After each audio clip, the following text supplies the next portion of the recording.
PT Angan Kreasi Semesta bantah terlantarkan ratusan perangkat desa Maluku usai pelatihan.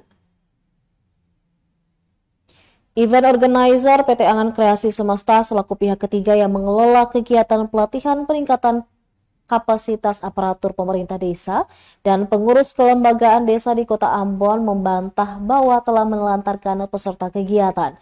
Menurut Project Manager Irfan Rahmansyah, semua peserta yang hadir difasilitasi penuh mulai dari perjalanan ke tempat kegiatan hingga lokasi menginap yang nyaman.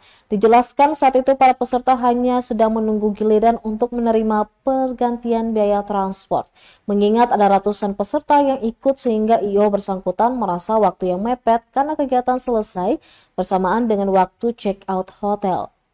Rahmansyah memastikan hal itu terjadi hanya karena ada miskomunikasi antar penyelenggara dengan peserta kegiatan. Rahmansyah pun menjamin bahwa sudah tidak ada lagi masalah pada kegiatan tersebut. Diberitakan sebelumnya, sekitar 468 perangkat desa di Maluku merasa ditelantarkan oleh Direktorat Jenderal Bina Pemerintahan Desa, Kementerian Dalam Negeri pada Jumat 20 September 2024.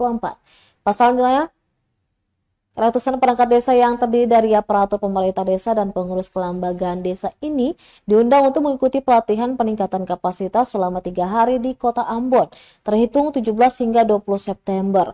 Mereka diminta mengikuti pelatihan itu dengan biaya perjalanan ditanggung pribadi masing-masing.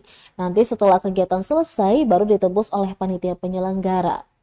Sayangnya hingga kegiatan telah usai, ratusan perangkat desa itu malah diabaikan panitia dan terlantar di salah satu hotel di Kota Ambon yang menjadi lokasi pelatihan. Download Tribun X sekarang, menghadirkan lokal menjadi Indonesia.